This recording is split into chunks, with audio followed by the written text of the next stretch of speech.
Welcome back to the Street Shaman podcast. I am your host, Shamanic Poe, aka Poe the Rockstar. And today I'm here with another fellow Street Shaman, CPTSD expert, Richard Grannon.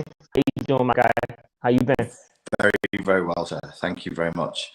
I seem to be having a little bit of sinus trouble at the moment. I was told yesterday, I thought it was from boxing, and people are like, nah, this is allergies. Oh, I don't know. Yeah. I have no idea. But aside from a runny nose, life is good. Yeah, things are going well. Busy with work, busy in the gym, and everything's moving in the right direction. How about you? How have you been?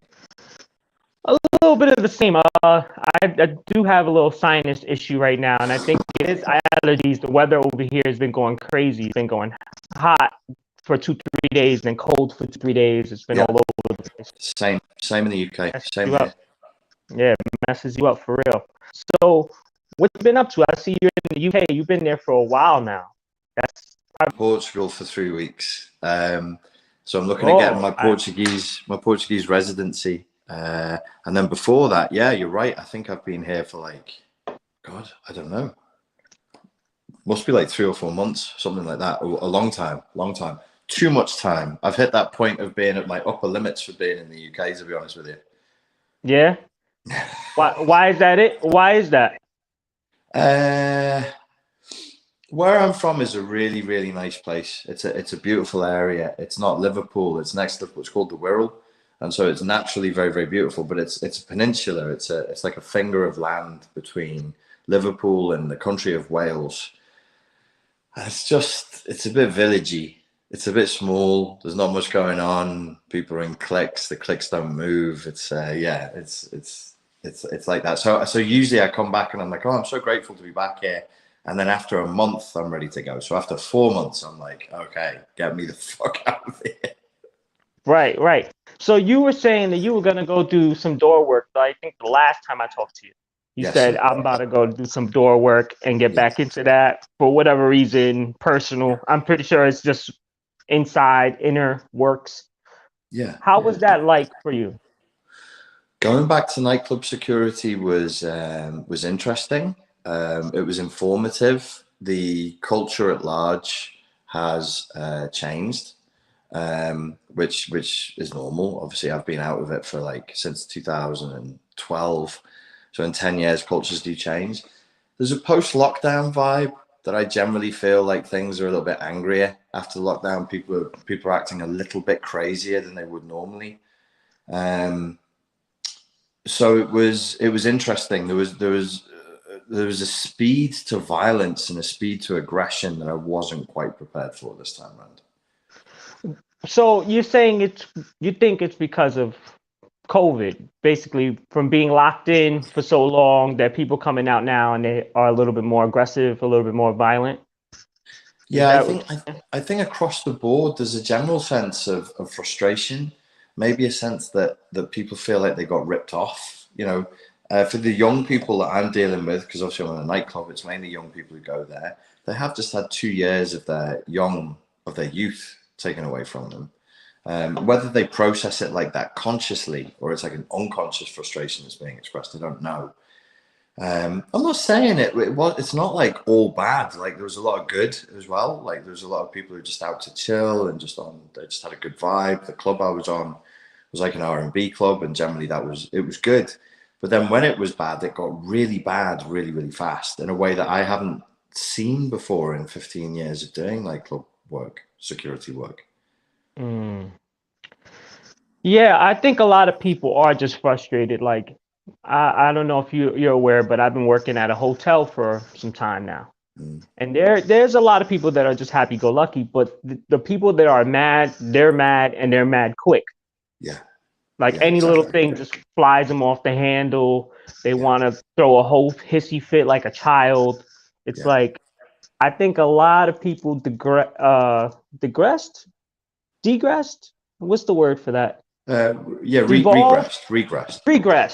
Regressed, devolved over the COVID period. It's eye-opening experience, especially if you're not trying to maintain your maturity, maintain your mindset to try to stay stronger. A lot of people they don't think about that shit on a day-to-day basis. Most people, I would say.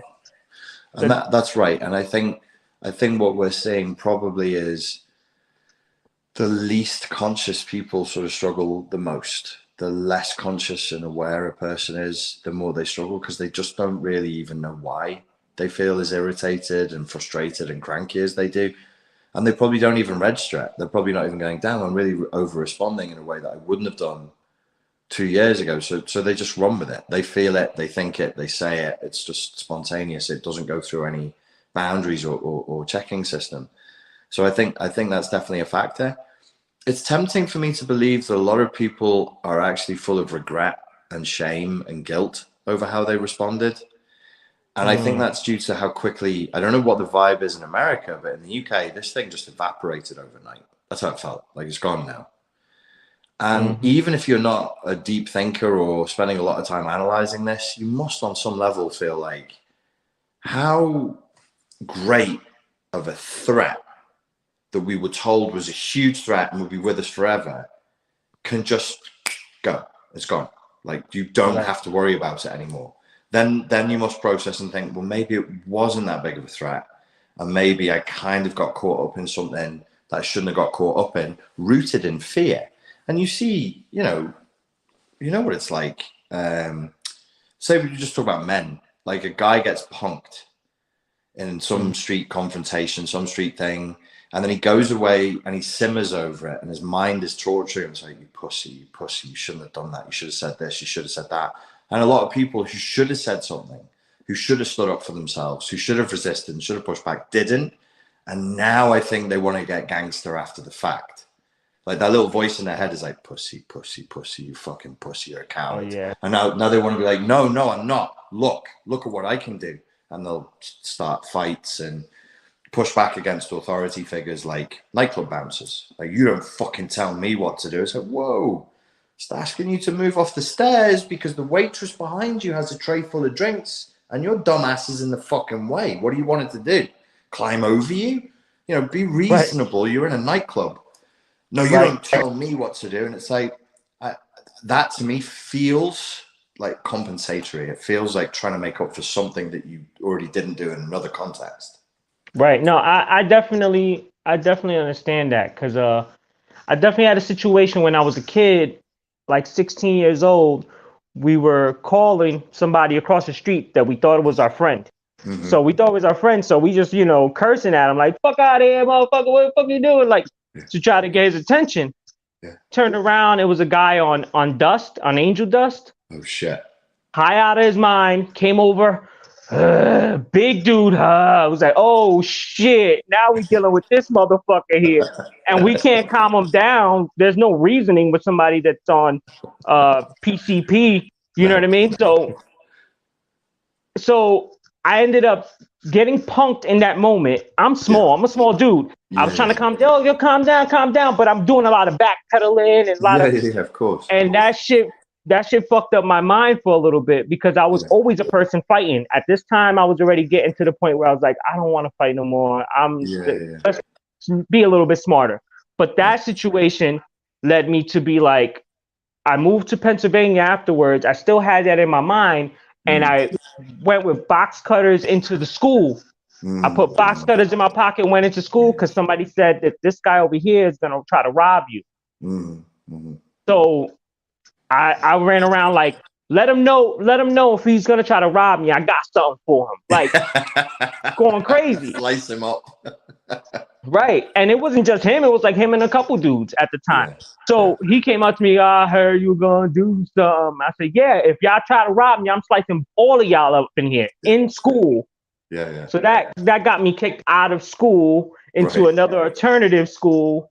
And, my life probably changed for the worse that day, just off of something that happened a year and a half ago. That I was still holding on to, that I was basically telling myself exactly what to say, like that pussy shit. Like, it's a kind of a mental torture that plays out, and I think it's men and women that it's playing out for.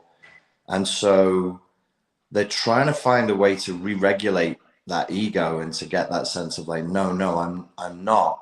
I'm back in power. I'm back in control. And how do you do that? I mean, in the situation you're talking about with a guy on angel dust, I could have said to you, Potent, you just got to fight. Like, you'd punch him, just keep punching him. But and I know it wouldn't make a fucking blind bit of difference. You could break his jaw. Like, you could be an amazing boxer and snap his jaw. There's no one to stop him. He's still going to bite chunks out your face. It's not worth it. It just isn't worth it. And backing up is the right thing to do. But yeah, your mind can play tricks on you afterwards. Absolutely, absolutely. So, outside of the door work, what have you been doing in the UK? Just chilling? Because I know you always say you got businesses and different things that you do, but you just allude to the businesses. You never really actually explain businesses that you do. So what kind of businesses does Richard Grannon own outside of the CPTSD field? All my friends and everybody in the gym and probably half of my family members are convinced that I do something with drug trafficking or weapons or human trafficking, because I go to Bulgaria, then I go to the Czech Republic, then I go to Slovakia, and everybody's like, what do you really do? And I'm like, I really, really just do psychology. They're like, how do you make your money? I sell psychology courses. No, you can tell me. You can tell. And I'm like, really, really, really, that's what I do. When I work outside of selling my own psychology courses, I'm really only helping people with marketing. I'm really only helping people with startups. And it's not a euphemism of a startup because they're starting up selling meth. It's like, I am only doing legitimate businesses. I don't have anybody in my life like that at all anymore. Nothing at all like that anymore. Because I'm not built like that. I'm not for it. I don't think you can have one foot in and one foot. You can't be a tourist, because then when things go wrong, you're like, oh, I don't want to play this game anymore. And everybody's like, it's too fucking late. You're playing. So no, it's my main business is what you see on Instagram. And it does disproportionately well. So you might think, oh, if you're selling like a course for $30, maybe this guy is da. But selling information products, which is what these are, online, is something I've been doing for 18 years now. So I'm very casual about it, but there's a lot that goes into the branding and the sales process. And because I'm working with vulnerable people, I have to make sure that everything is, it's got to be super straight. You can't use high pressure sales techniques on people. It's not like I'm selling a course on how to invest in stocks. So I can't hammer people with emails and push their emotional buttons. I have to be like, I made a course. It's going to do this. If you like it, I guess you could buy it. And that's as hard as I can get. But I've been doing it for a long time, and that does well.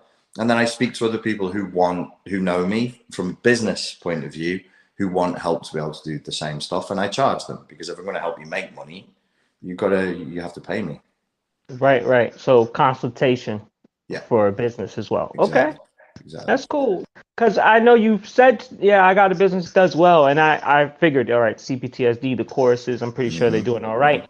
But I wasn't sure if like you were actually traveling, because you probably have a store over here, you have a hair salon over here in this spot. So none of that. No. The traveling thing, either I'll be doing, there are little projects I help people with.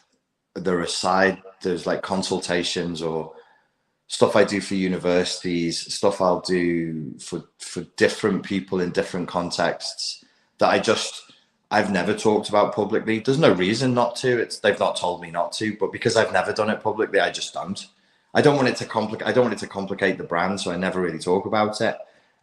So yeah, like in different places I'll go and I'll help people out, either setting something up, or there's a particular element of maybe complex post-traumatic stress disorder they want training in, and I'll go and talk to them about that, which is why I travel. Plus, you know me, mate, I just love to travel. I love moving around. I love Europe, my favorite place on earth, and I love seeing different parts of Europe. So that's why you see me moving a lot as well.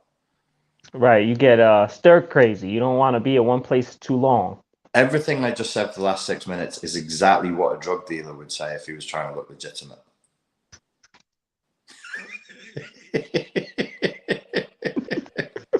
I'm not. I'm really not. You sure? Okay. Just check it. All right. So I'm pretty sure you saw the stuff with Uvalde, Texas. Yes, sir. The kid going into the school and doing the bullshit. Yep. How does that make you feel about the kids nowadays? And it's not like that's a unique situation. There's been plenty of situations out there. There's constant school shootings, right? But that one in particular struck me a certain way because the cops were outside just waiting, actually holding back the parents that were trying to get in there, tasing them and doing stuff. Like, how does that make you feel about kids growing up in this generation? To be honest with you, with that one, I would probably be, in terms of the spectrum of conspiracy theory, I probably would be around an Alex Jones on that one. I think it's of note when these things happen and how they're reported and how much focus is given. It's of note that that is a state where you can carry weapons. It's a weapon-friendly state. There were people who were willing to go in, and they were stopped from going in by the police, who every interview I've heard, every report I've heard, have given the weakest, most ephemeral and flexible explanations for why they didn't go in. So my thoughts on that are, I am extremely suspicious about this story, and especially with the way American politics is going under the current administration, and with what is about to come this year. I don't want to do an Alex Jones and get myself cancelled, but I'm very, very, very suspicious about the official narrative of this story. Okay. All right. Yeah. We'll leave it at that because I actually did a podcast a few weeks ago with Chad Malloy, who's in the chat right now, and that went private. You know, I don't monetize it, so they couldn't demonetize. Yeah. So, or they just made it private, and then they hit me with, "Oh, hey, you can edit some of this out because it's misinformation." Oh, they made it private, did they? They made it private. These are crazy times, man. I won't say anything more about it then, but other than to speak in the vaguest possible terms, these are wild times, and that doesn't help. You know, YouTube doing that with their political affiliations does not help in my paranoia. The United Kingdom is very different to America, but I'm very invested in America. Well, most of my money comes from America and has done for 18 years. So people say to me, stay out of American politics. I'm like, well, number one, I owe America something. America's put food on my table for 18 years, a largely American audience, back to the martial arts. And second of all, the closest thing I have to children are my nephews. They're American. They live in California. I do have a vested interest in this stuff. It's disturbing. We could be entering very, very, very dark times in terms of personal freedom, or if this gets any tighter than it is now, you could see. I wouldn't be beyond the possibility of an actual civil war at this point. Right. And that's the last controversial thing I'll say in this podcast. Now I'll drink this gin, pure, unadulterated gin, straight into my body. Gin. It's water, folks. Just kidding. So you really think that they're just trying to divide? This is just trying to divide us without saying much? Without saying too much. I think, so imagine me and you are playing tennis, which is a really funny image. But I really want you. I just have the perfect move if I can get you to smash a forehand into this part of the court, and I can do something to you. But I need you to do something first. I'm just going to goad you and tease you and to manipulate the game to get you to throw that shot. I'm going to make you think you have an opportunity to throw that shot, and then straight away I have something for you. So what I would say is that there's a manipulation of the perception of the game that's being played. Even it could just be a random event, and then it's the portrayal of it is spun that way, because there have been other shootings. God knows there's been plenty that just didn't get this kind of coverage. But it's just the specifics of this story. I'm like, I don't want to be that guy, but come on, man. Like, even the equipment that he was using, that level of camera equipment, where did he get the money to buy those expensive high-end cameras? He even bought cameras that the top price that he could have got for a third of the price. Mm-hmm. Who's paying for all these cameras? Who's paying for all this quality equipment when he's a kid? I don't know, man. I don't know. I'm not saying anybody bought the cameras for him, but it just, I have so many questions. So many questions. Right. That probably will never be answered. Or maybe Probably 10 years down the road where it doesn't even matter anymore. Now, right. you know. And the only thing I would say on it is, like, the police who did that, you are fucking cowards. You are an absolute fucking disgrace to your employment, to your badge, to your state, to your reputation. I hope it burns you for the rest of your life. You are fucking cowards. Anyone with half a brain and a weapon, if that wasn't even my kids, I would try. Because I wouldn't want to be the guy who stood outside and did nothing. I wouldn't want to live with the shame of that. I wouldn't do it unarmed. But if I had a weapon, I absolutely would. I hope to God that I would find it within myself to at least try to do something, not stop people from helping, not focus my attention on the parents. That was insane. Yeah, it was.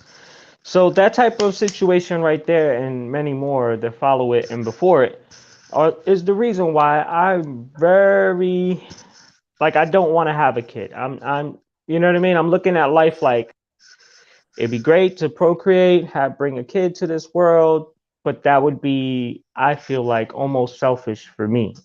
Yeah. Because the world is so fucked up. Like, why would you want to bring somebody, a new person, into this? I agree with you. Many people who I respect and admire say that this is the wrong attitude to have, that it's a kind of moral cowardice, and so on and so forth. But in my heart, I can intellectualize it any way that I want, but I feel the same way that you do. I just feel like, to what? To this? It doesn't matter what. I could choose to be a weirdo and go and live up in the hills in Wales and homeschool, but what kind of a life is that? You know, humans need a community, and this community is poison. So I'm birthing them into a poison spider web? No, I just couldn't. But not right now.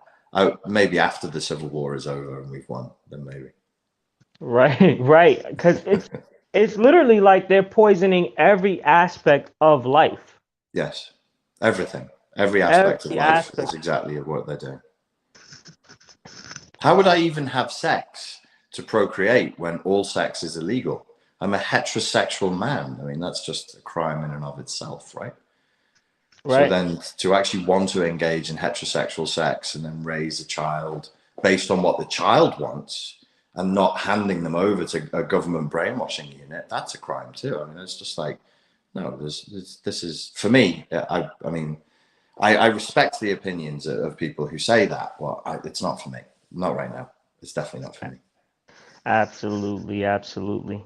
So I'm pretty sure you've touched on this before. We touched on all these things, either you and I, or you and Yuji, or you and Pierre, but you notice the pressure of conformity nowadays, the pressure to conform into a bubble or a group. Like, how do you think it's affecting society as a whole? We're sitting here trying to, like, label ourselves. Like, I'm this, and this. I follow this. I'm with this group and that group and third. Mm-hmm. How do you feel like that could affect us as a whole as well, with all the bullshit that's going on? again, sometimes when we talk about the spectrum of conspiracy and intentionality. On that issue, again, I'm very much on the spectrum that says this is a willful conspiracy, because we're being pushed into these corners where we have to conform, and we have to conform to a group identity. I mean, in this world, you don't exist beyond the group identity. I have to say, like, I'm a white heterosexual middle-aged man, so that people can go, oh, okay, now I know which box you go in. Fuck listening to what I have to say.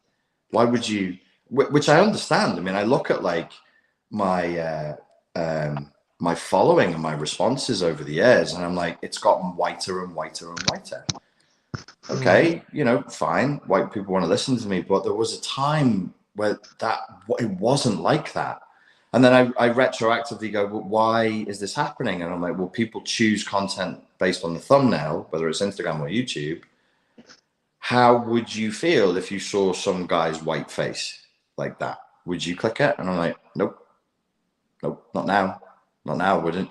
And I'm not down for any kind of racism. I don't think anti-white racism is justified. What I'm actually saying is, if people look at me and say, I don't want to hear from that guy, right? I don't want to. And I just go, yeah, I get it. That's a real shame. That's a real shame. So then it's going to be like the prison gangs in California. Like, it's whites with whites, it's Latinos with Latinos, black, Asian. This is not progress, man. This is, you said the word before, this is regression. This is absolutely, what am I missing? Maybe there's something cool over there in that other group, and I have something for them and they have some. Were we not doing this anymore? Did we're just giving up and going back to the dark ages on that one? So yeah, I'm on the one hand, I'm kind of pessimistic because I see this getting worse. But my optimism is, if it gets an awful lot worse than this, the dam will break. Like, the people who currently support it and are like, no, it's virtuous, it's good, it's good. Eventually, even those fucking nitwits are going to be like, okay, I can't pretend anymore. This is so blatantly a bad thing. And then we'll move past it.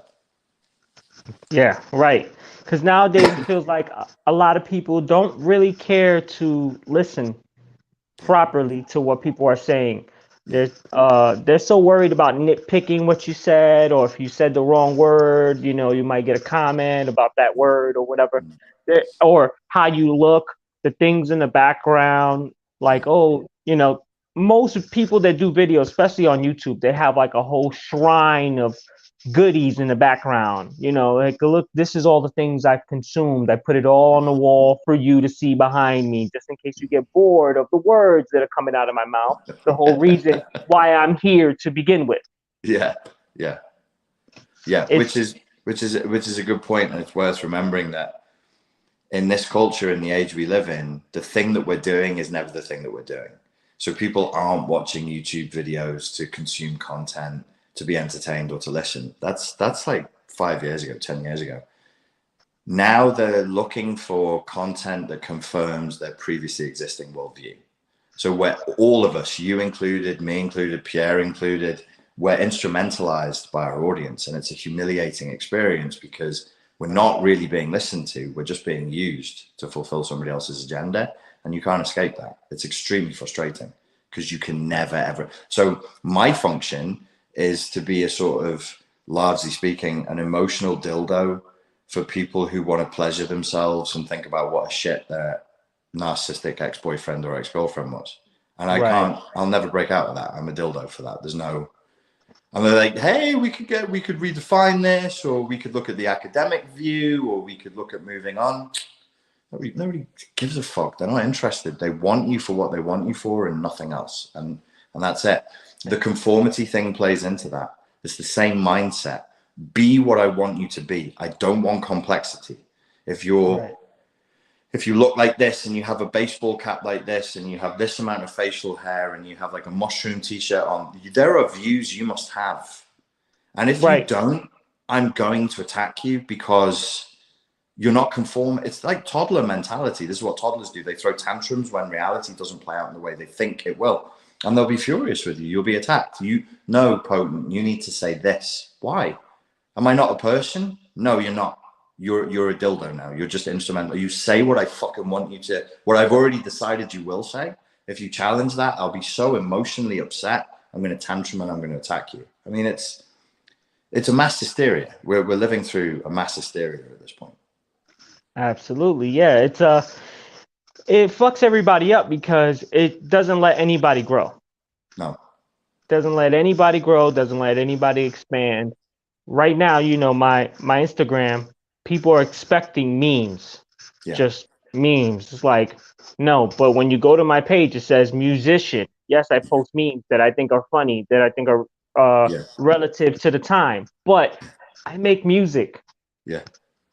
You get what I'm saying? And once I put up something about my fucking music, they're like, oh, I don't want to see that shit. I just want to see a meme. Yeah. Because we just serve a function. And listen, like, a lot of people are getting onto this. Pierre is deeper into this than I am. There's a lot of YouTube content creators, especially the younger ones who are a bit sharper. They've realized this. They've realized this is what's happening, and they're getting pissed off. And they can see, like, their view count is dropping. So they're going, am I shadow banned? No, you're not shadow banned. It's just that the way people are consuming content on the internet is changing now. The way people consume content on YouTube is changing. People want to be pandered to. Pander to them or fuck off. And it's like, wow, it's like being a pretty girl, isn't it? And you go, oh, you just like my boobs the whole time? You didn't like me? No, titties or nothing. Shut up. I don't want to hear anything you have to say. And that's the same with you in the memes. It's like, no, show us your titties, potent, or nothing. No, absolutely. And even with the music, you do have to fall into certain bubbles because the algorithm rewards that. Yeah. It's not even just the consumer itself. It's actually the algorithm rewarding certain things and penalizing other things. That, hey, you're not supposed to be talking about that. Hey, you're not supposed to be doing that. You're not supposed to be making that type of music. That music is great, but we can't fit it in a playlist over here. It's all these little things that are really fucking up creativity and imagination, and it's just further along the regression of what we're dealing with today. Well, you're making intellectual political hip hop like it's 1991 or something. So you have a big job ahead of you. And the fact is that people didn't go onto Instagram to discover new music. They use Spotify for that. So I want to talk about psychology and I want to talk about philosophy. And it's like, nobody fucking flipped open their Instagram to hear Richard Grannon discuss his ideas. Do you know what I mean? So we have to sort of go, okay, where's this message supposed to go? Who do I give this message to? I actually was listening to the track about the woke and the lyrics to that. I was listening to the lyrics to that and I was thinking probably what might work would be like a short clip where maybe me and you have a conversation about the lyrics and what the meaning of the lyrics is. So that people go, oh, because I don't even think people will give your music 10 seconds. I think if you got 10 seconds from people, you've done extremely well. I think they give it 2. Right. Right. So on Instagram, you're only going to listen, like what the music that goes viral is shit that people have already heard. It's throwback music. They're like, oh, it's those bars from Led Zeppelin. I don't even know who Led Zeppelin is, but I know that. You got to please people. So I think one way of doing it would be to adopt whatever Instagram rewards. Would it be like photos or like a swipe through or something where you talk about what the lyrics are, so people have a pre-existing idea and they're like, oh, I like those lyrics, now let me listen to do you know what I mean? Like it's a turn it around kind of a thing. It's a shame that we have to work so fucking hard these days, but it's the nature of the beast. Absolutely. Like I just got a review for the EP yesterday, for the Godhead EP. And from there, I posted it just one paragraph because it was actually 3 paragraphs. I just posted 1 paragraph. From there, I got a couple sales. Right. Because they saw someone else talk about it and break down, some of it. So they're like, oh, go buy this now. 1, because I obviously press. And then 2, because now I understand it more. I don't have time to sit here and try to digest the music and try to, see where he's coming from, and like all the things that I loved about music to begin with, that I still love about music. It's what I listen to music for. I digest it, I dissect it, I take it in pieces. I live with it. Yeah. Now it's just every song sounds like the other song. Yes. And I just want it on the playlist because this is the vibe that I'm on or whatever. Yeah. Which, listen, we're all guilty of this. I do the same thing, mate. YouTube made up a playlist for me today and just handed it to me and was like, "Do you want to listen to this?" And I was like, "This is the weirdest mix of hip hop, trap, and Balkan gypsy music. Yes, please." And I just played it because of the guaranteed release of serotonin, the guaranteed, like, this is going to make me feel better when I'm going to the gym or going wherever I'm going. But with what you're doing, where you're sort of trying to break new ground, it might be worth like having a conversation about it, so people actually get, weirdly enough, the non-musical element of it. What is that woke track about? What's this lyric about? What does this lyric mean? And then I listen to that and I go, huh, that's interesting. I wonder if this shit is any good. Let me see. And then listen for 45 seconds, which is a huge chunk of time in today's world, and be like, oh, I don't like this, or, oh no, actually this is, I like, yeah, okay, now otherwise, like, how do you get access? I really, like, I look at you from your position, like, if I was going to brand you or market you, I'm like, this is tough. Like, I don't even really know how you would crack that. I really don't. Right. And sometimes it's obvious to me. I'm like, oh, all you need to do is this. I look at what you're doing. I'm like, whew, you're gonna, yeah. It's almost like educating a market, which is really tough to do.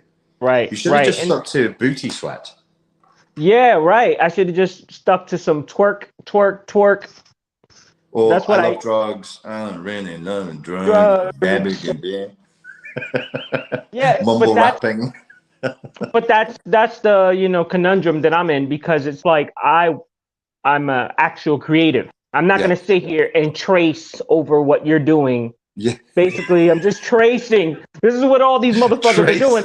They're just tracing what someone else is doing. Yeah. They're saying the same thing in every song. Yeah. So for somebody to combat that, you need a lot of songs, either a lot of songs consecutively, or a lot of money to be like, no, this is what we're switching to now. Yeah. And even with that money, the algorithms and the industry has a stronghold on the playlist on every platform. So they are not going to let it happen. Yeah. They will take plays away. Like I have Godhead's doing all right. I got some songs on playlists and stuff. Even those I go check, and every so often it's like, why did you just take 500 plays from me? Right. Why how does that work? How do they figure that out? I have no clue, but I know from reaching out to certain people and giving them a certain song or two, they'll just be like, it doesn't fit with the style of the playlist. And then I'll go check the playlist and it'll be like, well, you got a few different styles. I think my song fits on there just fine. Yeah. But you might not want the message out. Right. Yeah, it's like I said to you, mate, it's tough right now. There's a mate of mine over here from Liverpool called Darren, and he's good with like alternative media, as a good source of alternative media. But then when you actually tell the truth and you say the real thing, then you get cancelled, and people really react to it quite aggressively. And so it's we're being corralled. We're being corralled into a tighter, and like these poor cows before they get slaughtered, and they're just pushed into these tiny little fucking spaces. That's what we're like now, and we're all stuck in this small space, going, "Yeah, is this cool? Is this cool? All right, I have likes on Instagram. Okay, I guess I'll just suffer not moving my neck." Right, and it's sort of to what Pierre just dropped, the last video that he just dropped, which was amazing. Even though he was just talking all the way through it, I think it was like 45 minutes. I should check that out if y'all get the chance. But it's the hyper passive consumption. It's basically like you're just consuming hyper passive content. You're just sitting there. It's like you're just swiping, you're just pushing up the fucking screen and you tapping shit. And it's the same with the music. The music is like, that beat sounds like this beat, so it works for me. Mm-hmm. It's not like, excuse me, it's not like, oh, now this is something different, this is something new. Even Kendrick Lamar, they would consider him top 3 rappers of, right now, he got a ton of shit for what he put out. Did he? Yeah, because funny enough, like, I dropped a song about the woke movement that we cancel culture. You can go check it out. We're gonna stop saying that. But he dropped something where he basically did the same idea, different song completely, but same content. Yeah. And he was murdered by the hip hop community for it. Like, really? Of course, there's some of those that are super into the lyrics and stuff like that. But as a whole, plenty of people were just saying, we don't want to hear that shit. He's talking crazy, yada, yada, yada. I think I've got, this is the effect of social media echo chambers, isn't it? In the few places where I am remotely plugged into modern hip hop, the political leaning isn't that way. And maybe I've just been fed this. So I'm like, but now that I'm thinking about it, I'm like, okay, yes, in America, I guess it's mainly democratic voting. So yeah. But wow. Okay. That gives me something to think about. Right. And even with him releasing that and him having the big, one of the biggest platforms in hip hop right now, he's still struggling to get the sales and the streams that he would get naturally. Really? So I don't know if it's like a lot of people. I'm sure a lot of people probably said, I don't want to hear that shit. Whatever. They rather hear violence and sexual, innuendos. Yeah, that's great. Sell crack and shoot bitches in the brain. But don't cancel culture. That's not okay. Totally fine to talk crazy. But when you're trying to talk some real shit, people are shutting off quick. They don't want to hear that shit. And I think they might feel a little guilty for going along, like how you said. They might have felt a little guilty about being a part of that, being a part of the culture, ready to shun one person or demonize another person for whatever happened, And we're all getting dumber. We are all getting dumber. So you look at like any niche. So let's say hip hop culture, but not Czech or British hip hop culture or African hip hop culture, but American hip hop culture. And then you go, okay, so there's a niche, there's one movement. And the same as any other niche, like if you want to talk about like British politics, everyone is getting dumber. We're dropping IQ points yearly as a human species. And so then you have like the power of the majority. You must, if you want to make money and you're a capitalist, you must please the majority. So the only thing that's going to sell right now that I can see in hip hop is mumbling like you're addicted to drugs and talking about how successful and wealthy you are, but you didn't make any effort.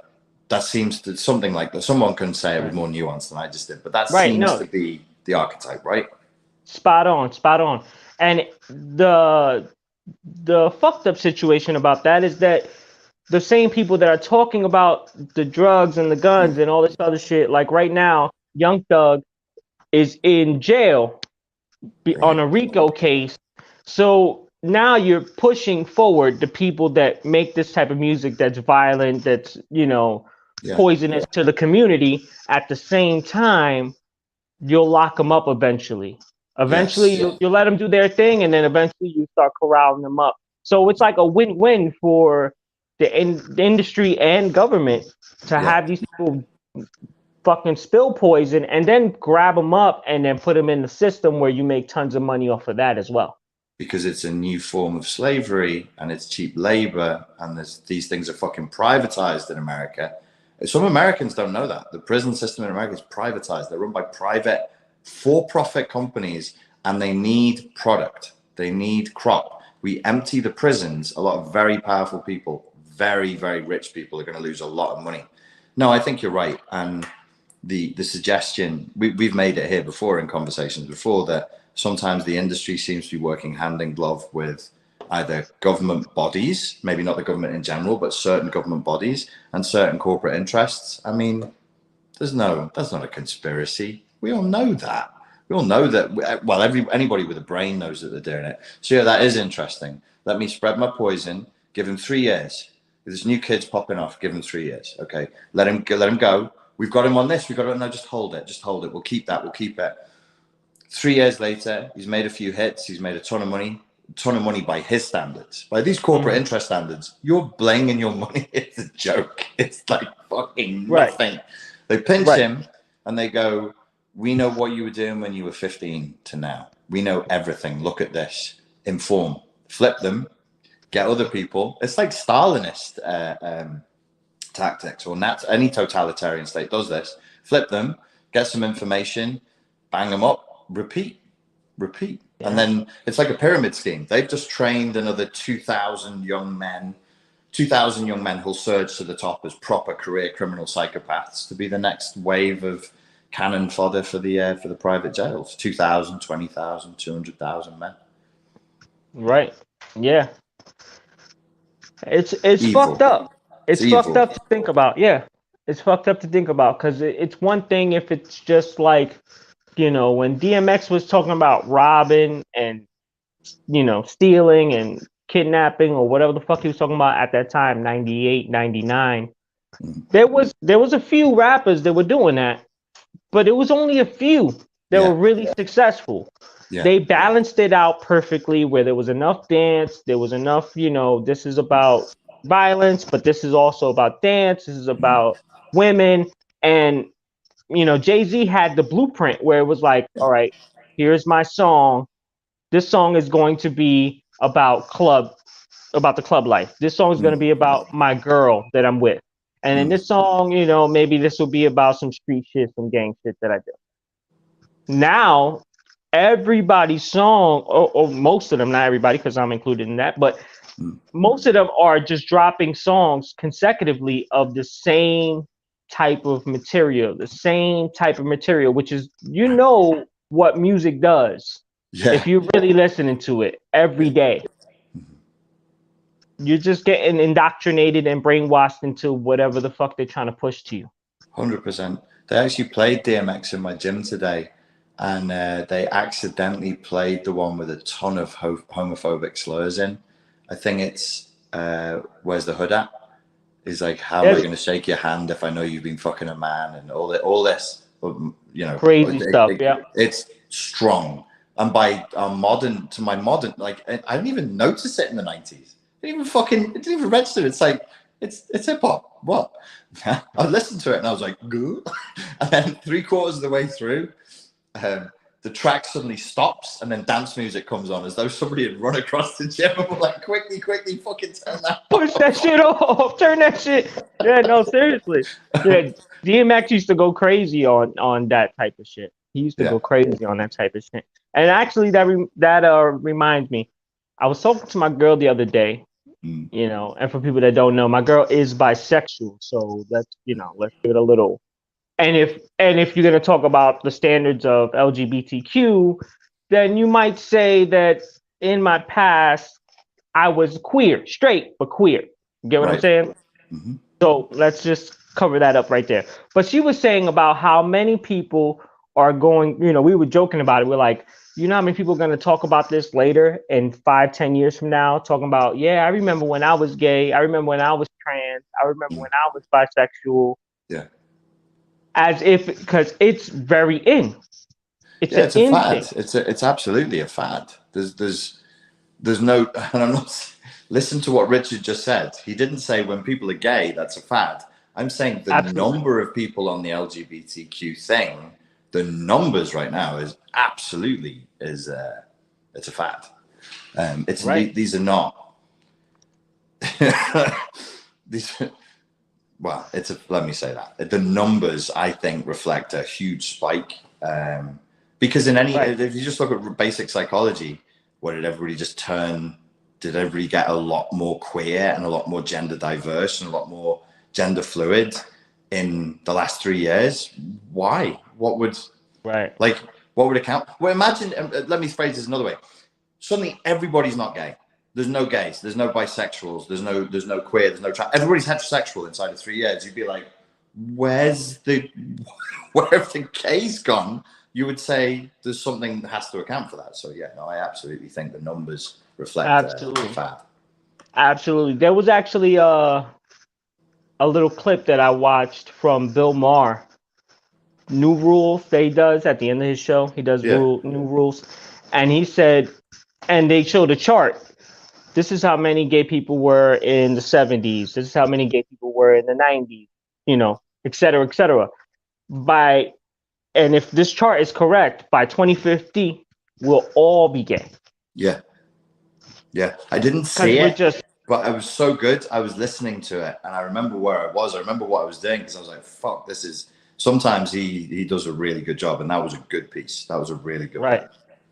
Right, absolutely. I feel like nowadays, Bill Maher was he was behind, especially when everything hit with the lockdown and shit, but he probably looked around and he's catching up now. Now he's starting to catch up again, and he's starting to see things for what they are, and he's saying he's like me. I went through that. I had some changes. We all have. Like, where there was perspectives and positions I would have, and then the last 2 years I was like, what the fuck is this? No, that wasn't what I meant. That wasn't when I was talking about social justice. That wasn't what I meant. Exactly. I just wanted everybody to love each other and be good and respect. Oh, that's what you do, right? That's what you do. But don't try to come over here and tell me I should be doing it as well. Yeah. Like, you could be over there doing it. I respect it. That's what you're doing. I ain't no doubt. But to try to come to me, and now it's like what I'm saying. Come to me and tell me, no, you're not supposed to do that. You're supposed to do it like this. No, you can't say that. You got to say it like this. Like, no, I respect that you do it. Yeah. You can't try to come over here and make me do what you do. You get what I'm saying? And a lot of people, I think because of the bubble and the collectivism that we're dealing with, a lot of people feel like you should be here. Yes.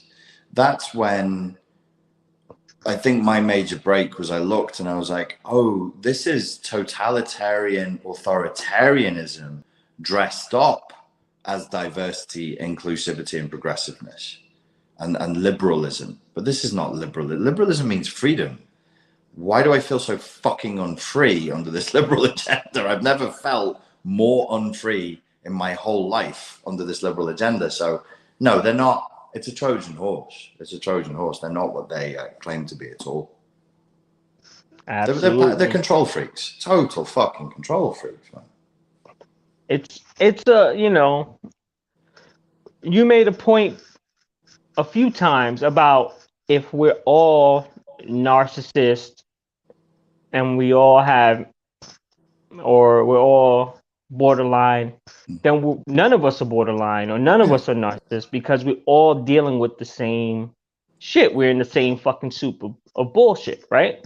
Yeah. At that point, when everybody's a narcissist, nobody's a narcissist. They're just people. That's just a person. You don't need to say that they have the distinguishing feature, because they don't have a distinguishing feature, because every fucker has it. Right. And we're slowly creeping into that territory. Definitely. Well, probably not even slowly. So one last thing to talk about today. I'm pretty sure you're well aware of the Johnny Depp and Amber Heard situation, right? Yeah. How did that make you feel? The whole trial, what you saw from both lawyers, all of that. Vindicated. I was delighted. The Schadenfreude that I felt every day was off the charts. I was delighted by the whole thing. I think it's important to say this isn't a man versus woman thing, and it's not a who's more abusive in the relationship thing. People are really losing sight. A lot of people are really losing sight what this whole case was about, in the way that they did with Bill Clinton in the late 90s. So the example, the comparison I draw is Bill Clinton in the 90s. People started arguing about whether it was okay to get a blowjob if you're in a marriage, or they were arguing about whether it's okay to dip a cigar in a girl's parts when you're married. And I was like, why? That's not why he's been impeached, you fucking dimwits. He's not impeached for cheating on his wife. He's the president, and he lied. He lied under oath. So they impeached him. And they did a great job of just diluting the issue and making it about extramarital sex and blowjobs and porno. And people got all excited and they forgot what it was really about. He lied under oath. That's it. That's why he was impeached, and people lost sight of that. And I personally feel like that was if he was a normal person, he would have been treated very, very differently. And so that, to me, was a miscarriage of justice. I didn't dislike Bill Clinton, but that was a miscarriage of justice. Similarly with this case, it's very simple. Amber Heard wrote an article or had an article perhaps ghostwritten for her in which she alleged that Johnny Depp was beating her, that he was a wife beater, that he punched her in the face. Now, you and I don't care that he's a drunk. Most people don't care that he pops pills or he snorts coke or whatever. But even the most liberal amongst us would draw a line at you're physically hitting your wife, you're bullying your wife with you're putting hands on it. No. Right. And so public opinion turned against him and he lost work. That's what a defamation case is. You tell a lie about a person. It's essentially a smear campaign. I'm astounded, mate, to see how many people are defending Amber Heard. Tons of people in the narcissistic abuse community are defending Amber Heard. I'm like, what part of this process did she break from the textbook description of a process of narcissistic abuse? What part? She did it by the book, and they're still defending her. And I'm like, it's hard for me not to assume at this point this is just rampant sexism. They just support her because she has a vagina and they have vaginas, and they hate Johnny because he has a dinkle and they don't have a dinkle. I'm like, this is moronic. If you really believe in justice and you really care about domestic violence and narcissistic abuse, you also should be delighted that Johnny Depp was vindicated. Right. And it is. I think it is sexism because I put up a post, a meme of her getting X'd out, and then Megan Thee Stallion there, and Jaden, was it Jada Smith, whatever, Jada Pinkett Smith. And no one said nothing about. Well, some people said, "What did the other two do?" And it's like, what do you mean? What did they do? Did you see what they did? You want me to answer what they did, so you can argue with me? Yeah. You can go ahead and go. Use the device you're fucking talking to me on first. Right, exactly. It seems like a lot of people just want to defend, and they're so willing to defend somebody that they love for whatever reason or idolize for whatever reason. You don't know these people personally. You don't know them from a hole in the wall. But here you are trying to defend them just off of the fact that maybe you like their music or you like that one movie or whatever the fuck it is. It's really difficult times because people are just too stupid. She wrote that article in 2016 where the Me Too movement came out. The Me Too movement was valid, necessary. People were being exploited. Men and women were being exploited, but mainly women were being exploited, and it was being covered up. And as a result of that movement, people went to jail. Good. They're evil pieces of shit. I hope they rot in hell for what they did. Right. But at the same time, in 2016, hashtag kill all men was trending. Kill all men was trending. It was never banned. It was never stopped. Nobody said anything about it. And another hashtag, believe all women, was also trending. Kill all men is, I'm sorry, an insane proposition. If you believe that and you think that's a funny or a good thing to say, go fuck yourself in the eye. Believe all women is nonsensical. If you believe in justice and that you say you claim to believe in justice and then you assume the moral superiority and the legal victory of somebody, de facto, as a result of an immutable feature like their genitals, you're not evil, but you're a moron.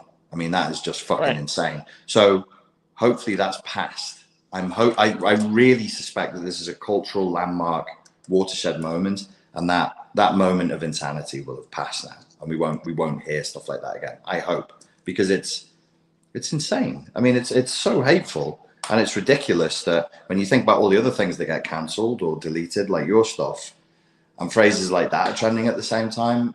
This is beyond an overcorrection now. This is just taking the piss. Right. Absolutely. Absolutely. Hey, we'll leave it right there. Richard, thank you for being on here. Thank everybody for their time and attention. Thank everybody in the chat, leaving their little jizz in the soup. Thanks for everybody that's gonna donate afterwards.